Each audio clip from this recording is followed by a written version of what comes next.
Yesu abamugisha. Katwongere umwami amashikandi.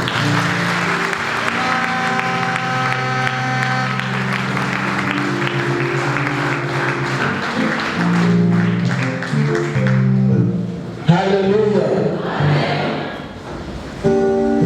Turi ku munsi ugira kabiri igerekerezo rya 19 sivyo? Turi igerekerezo rya 19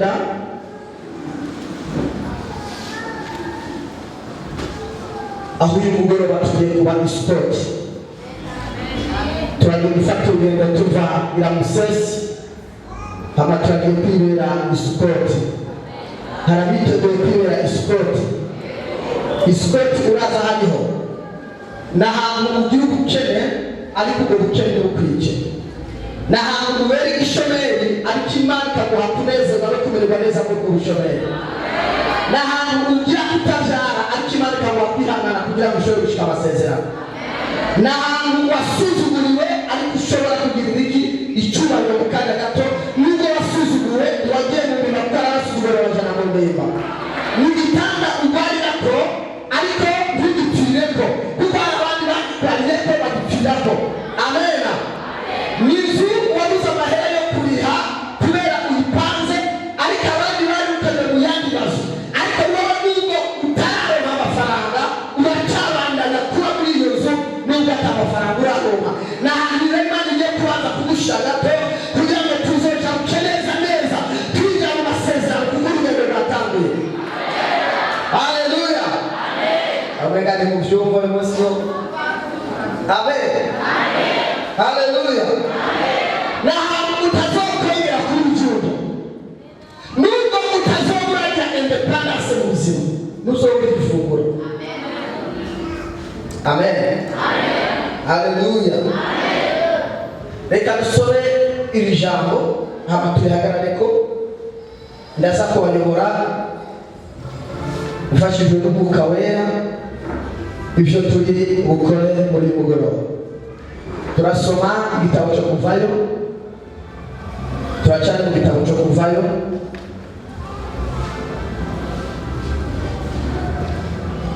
igitabo cyo Kuvayo igice cya 12 turasoma umurongo wa 37 turashaka no kubandanya gushaka 42 ariko uyu munsi turavugana umurongo wa 37 hanyuma turavugana tuzovugana ku murongo wa 41. Ndakwibutse ko turi mu isaha y'Imana aho iminsi yageze yo kuba mu kibazo runaka.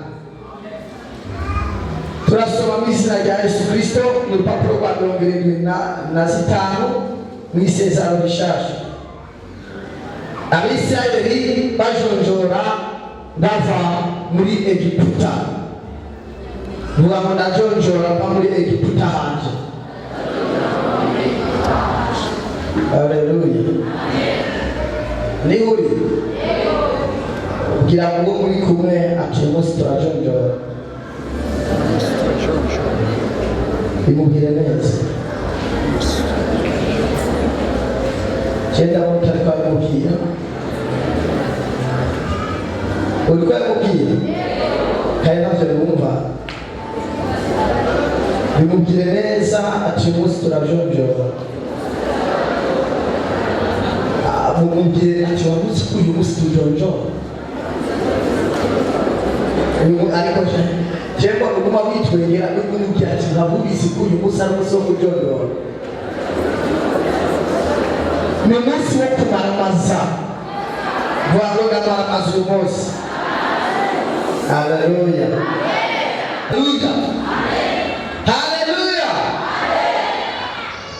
Turasoma rero 37 muri cya gitabo cyo Kuvayo. Abandi bavuga ngo kuva, Exodus, kuva, mouvement. Na nukuvuga ngo ni gihe cyo kubona ibintu bikorera ahungabana bitagaze, ni gihe cy'umuyaga, ni gihe cy'ikanguro ari ibisinziriye tugomba kuzikangura mu izina rya Yesu. Haleluya.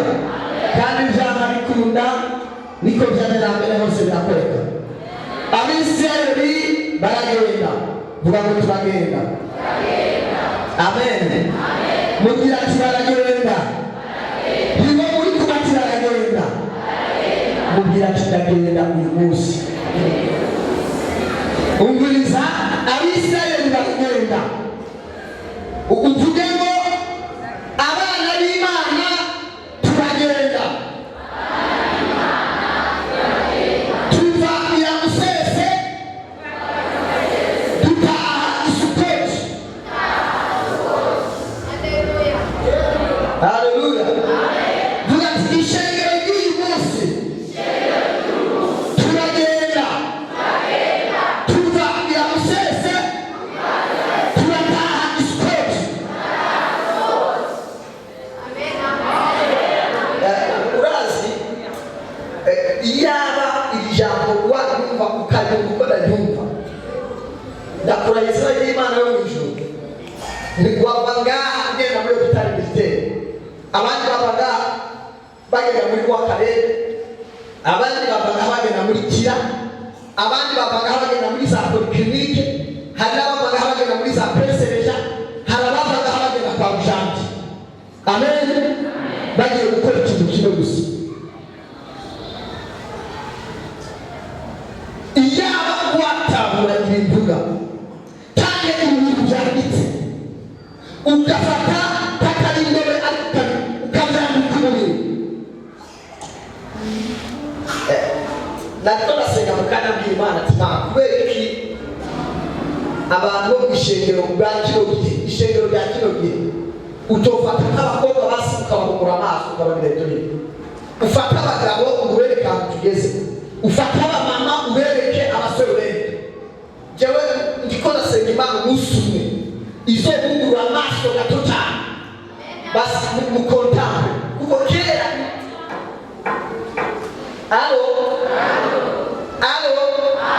kera ibyakoretse kera bibaye umunsi abakuturubura, kuko abantu twarabiyereye iki Imana.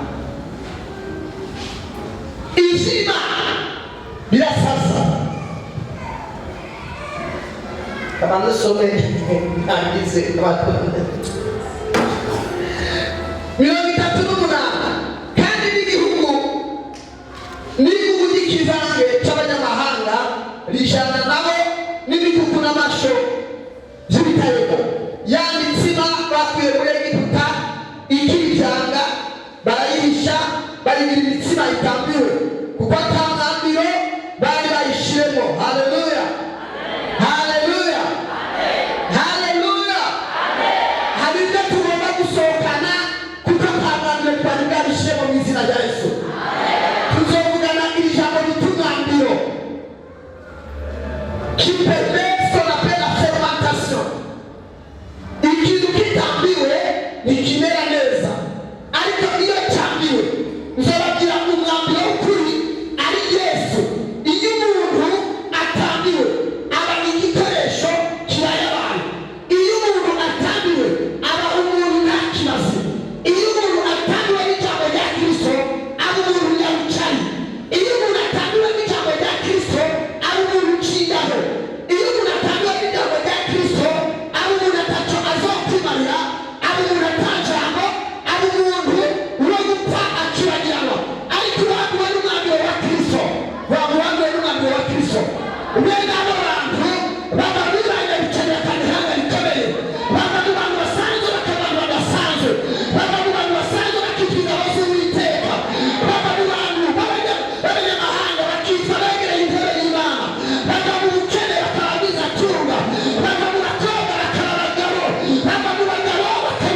alo reka kugera kuri ibyatsi Imana Imana mu kurema yararemye ibyatsi imaze kureba ibyatsi byo mu ishyamba hariho ibyatsi bita ishinge murabizi ibyo byatsi bita ishinge biba mu ishyamba kandi abantu bamwe ntibazi akamaro nabwo ubwabyo ntibizi akamaro bifite isezerano ko bizahura n'umucishi bizogendera mu ndege atangiza bizogendera mu ndege atantike bizoba mu mazu akomatana y'utubaka bizoyindigamo kandi bitigeze kurima bizotwara ubugari n'ubuzima bwiza bitigeze gusatura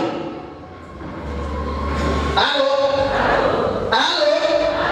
ibyo byatsi rero abamama cyangwa abagabo abasore cyangwa inkumi iyo baduze bagafata urugendo nanjye iby'iwanjye nkabura aho nihagarika cyangwa aho ngenda nkanatuma urundi abamama cyangwa abapapa abasore n'inkumi bitumena akamaro tujya twiruka mu ishyamba hanyuma tugafungura tukarangiza kwiga bya byatsi umenya ni iki ntacyo bimaze umenya ntacyo bizokwimarira ni ibintu nyine byo gutanga n'ibyo gusuka ku mwamba abamanuka bagenda bariruka barangiza ugasiga ubona ibyo byatsi haleluya kuko utazi akamaro kuko mubwirwa cy'umugani ngo umutazi umuti agira iki bandana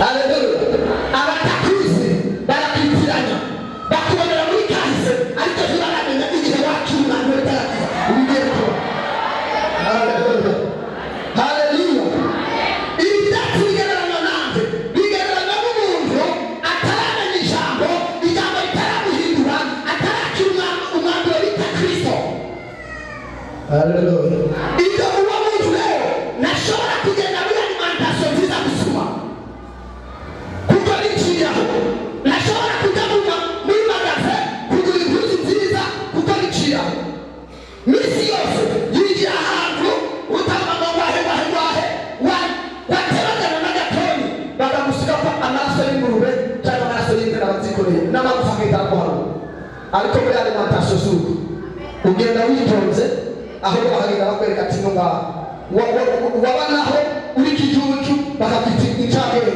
hari abantu bagenda muri alimentation batazi gusoma ari bijuju ariko alimentation bafite incabwenge bakababwira ngo price 2010 urumva bakabandika no mu cyongereza bakakwita umwongereza utazi na ndiyo hari igihe Imana ikuguza ahantu urumva bakakwita umuntu akomeye kandi umuntu asanzwe bivanye n'aho wige n'ikina yakugize ukina n'imana uzabana n'abakomeye n'abahambaye haleluya ntacyo bitwaye amen niko biri Mose Imana iramubwira ngo genda kwa Farawo aravuga ngo sinzi kuvuga Imana imubwira ngo ninde yakubwiye narakwiyerekeye mu gisaka cya Tumuyo muri iki gisaka ahagenda ubona umenga nta kizovamo aho ubona ibintu bitagenze neza nicyo nzobana nawe hajyanye n'umenga haragoye hazovamo ijwi muri kujya kutavuga no hazova kwemerwa haleluya twageze muri alimentation n'umuntu atazi gusoma arinjira muri alimentation akabyiweza ngo mbese wahamuha ngo no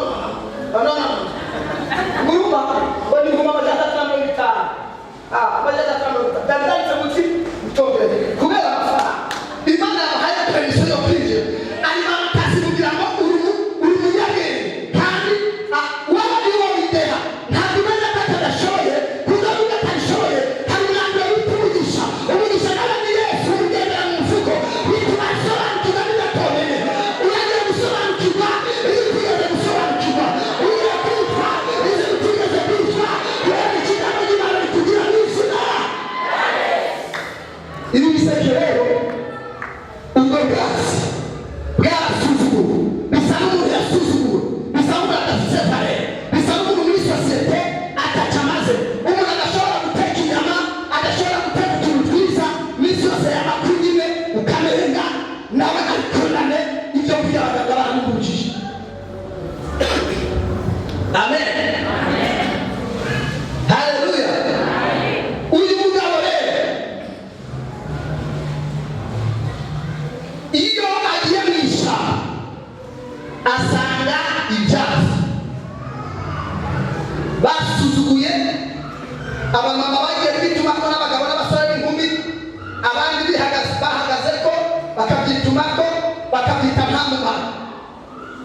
Haleluya.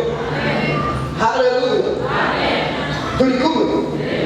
Uwo bita Kristo afise umwami atwara icyo bita uruhabyo agakerura ibyo byatsi arabizana hanyuma arangiza akabigosora akabikubita ni ibibazo turahura nabyo ibyo ngora ni kuracamo urikura barafune kugira ngo ushobore kuba ikintu cy'umumaro. Hari abantu banyigeragezo ikigeragezo kuracamo nyama warabaye mu nzara runaka no kugira ngo Imana imutegurire ibiryo igomba kubanza gusonza uzashikira ibiryo byiza utabaye za diyabete abaganga bakakugira ngo ntavuga ubanza guca muri ibyo bibazo bikazokuzanira generation shasha ufise apeti. Ibyo byatsi barabitora bakabiyafuraka arabikera arabitandukana n'ivu. Iyo wakiriye agakiza aramuciye ni ukuvuga ngo hari imikorere y'ubuzima bw'ino si ivuga ngo uzopfa ariko agacaza n'ijambo ndagutandukaniza n'urupfu biciye mu kuva mu kuzwa kwa Yesu. Haleluya. Isi irakugumya ikavuga ngo uzaba umukene. Yesu agatavuga ati ahibambewe ndagutandukanije n'ubukene biciye muki biciye mu maraso ya Yesu abamwakiriye bakiza babuza atunga.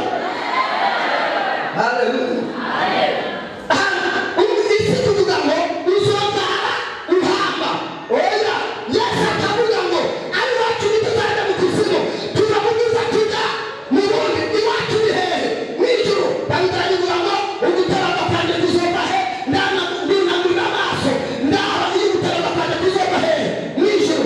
Ariko isi yose ivuga ngo urahumba uzaba hehe uzabyarira hehe abantu byare bapfa. Uba iyo Yesu aje agutandukanya n'iyo mikorere akubwira ngo urambewe uzabyara abana bo gutabi ariko uzobyara abana bo kuzazamuka mw'ijuru bazobana mu iteka. Ese wavuze ngo mwe ukazakira.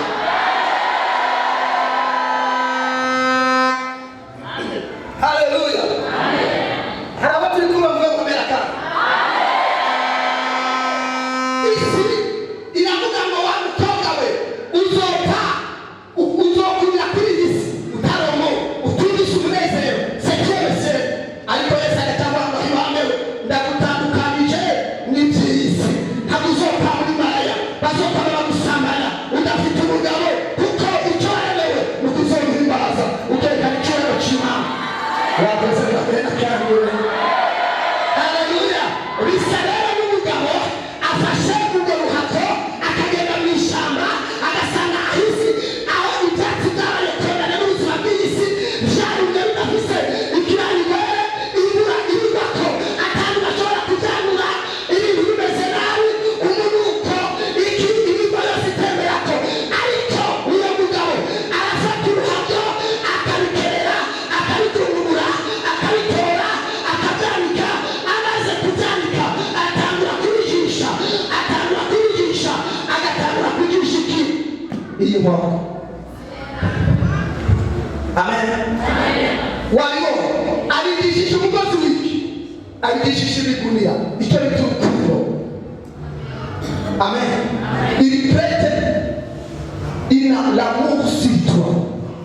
Umuntu yari gamucari uwo bituye ko basuzugura uwo bikokomoreye ko uwo bavuze ngo batazavamo uwo bavuze ngo uzopfa cyo wibariye.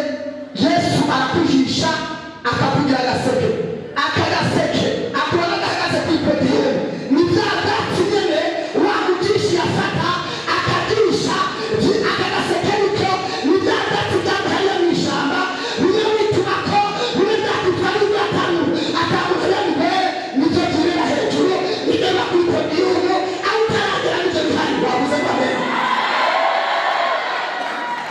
Kirageze Yesu nyamara kubatana nawe abakuraniye ngaha bagiye gukuramo umuntu ukomeye cyane.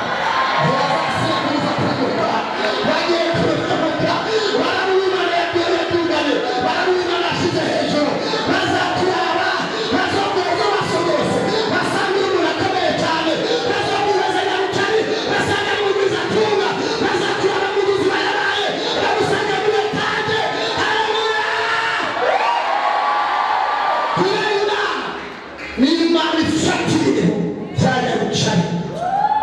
kuza hejuru akagaseke. Haleluya.